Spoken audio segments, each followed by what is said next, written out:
دکھ جس سے انسان متاثر ہوتا ہے، اس کی ایک قسم وہ ہے کہ جو ہمارے ارادہ اور اختیار سے باہر، اللہ کی مشیت سے، اللہ کے اذن سے، اللہ کی مرضی سے آتا ہے۔ اس کے لیے ہمارا کام صرف برداشت ہے۔ جو شے بھی ہمیں برداشت کی صلاحیت عطا کر دے وہی اس کا علاج ہے۔ جیسے آپ کو معلوم ہے کہ بخار بہت تیز چڑھا ہوا ہے، اس کی دوا نہیں ہے اسپرین یا کوئی اور پیراسیٹامول، بخار کی شدت کو کم کر دے، وہ کوئی علاج نہیں ہے۔ علاج تو ہوگا اگر معلوم ہو کہ کون سے جراثیم ہے، کس کی وجہ سے ہے، اس کا صحیح اینٹی بایوٹک کون سا ہے، وہ علاج ہوگا۔ یہ علاج نہیں ہے، لیکن اس کی شدت کی کمی اور اس کے اندر جو احساس ہے جھیل جانے کا، وہ انسان کے لیے آسان ہو جاتا ہے۔ یہی مضمون آیا ہے سورہ حدید میں بھی،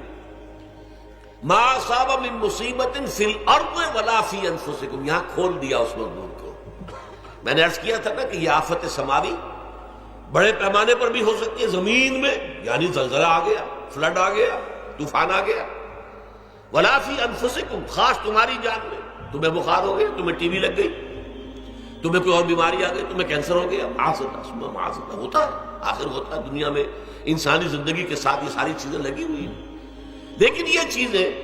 ما اصاب من مصیبت فی الارض ولا فی انفسکم، نہیں پڑتی تم پر کوئی پڑنے والی کوئی مصیبت، کوئی تکلیف، نہ پوری زمین میں بڑے پیمانے پر، نہ تمہاری جانوں میں انفرادی سطح پر، الا فی کتاب من قبل ان نبراها، مگر یہ کہ وہ تو ایک کتاب میں، کتاب اللہ کے علم کی کتاب، ام الکتاب، اس میں پہلے سے درج موجود ہے۔ یہ الٹ اپ نہیں ہو گیا، یہ اچانک نہیں ہو گیا۔ آپ اچانک سمجھتے ہیں کہ صاحب میں تو جا رہا تھا، اچانک ٹرک نے آ کے مجھے دھکا مار دیا۔ اچانک کوئی شے یہاں نہیں ہوتی، اس کائنات میں پتا تک نہیں ہلتا جب تک کہ اس نے رب نہ ہو۔ اچانک کا کیا سوال ہے؟ تو در حقیقت جو ہوتا ہے وہ اللہ تعالیٰ کے علم میں پہلے سے ہے، علم میں کامل، ما کان وما یکون، جو کچھ ہوا جو کچھ ہوگا، مستقبل، ماضی، کل کا کل، آنے واحد میں اللہ کے علم میں موجود ہے۔ لہذا یہاں اچانک کچھ نہیں ہوتا، جو بھی آیا ہے اللہ کے علم سے آیا، اور یہ پہلے سے اللہ کے علم کے اندر موجود تھا، لکھا ہوا تھا، الا فی کتاب من قبل ان نبراها ان ذلک علی اللہ یسیر۔ یہ تمہیں تو مشکل نظر آئے گا لیکن اللہ پر بڑا آسان ہے، اللہ کا علم کامل، ما کانا ما یکون کو حاوی ہے، لکہ لا تاسوا علی ما فاتکم، تاکہ تم افسوس نہ کیا کرو ان چیزوں پر جو تم سے چھوٹ جائیں، جاتی رہے، چھن جائیں۔ کوئی موقع تھا ہاتھ سے نکل گیا، کوئی دولت تھی اس پر ڈاکہ پڑ گیا، کوئی اور مصیبت ہے وہ آ گئی، کوئی عزیز فوت ہو گیا، اکلوتا بیٹا تھا فوت ہو گیا، وغیرہ وغیرہ۔ ما فاتکم، فات سے ہی فوتیدگی ہے نا، جو شے بھی نکل جائے، چلی جائے، ہاتھ سے جاتی رہے، چاہے وہ کوئی آپ کا عزیز تھا جو فوت ہو گیا تو آپ کے ہاتھ سے نکل گیا،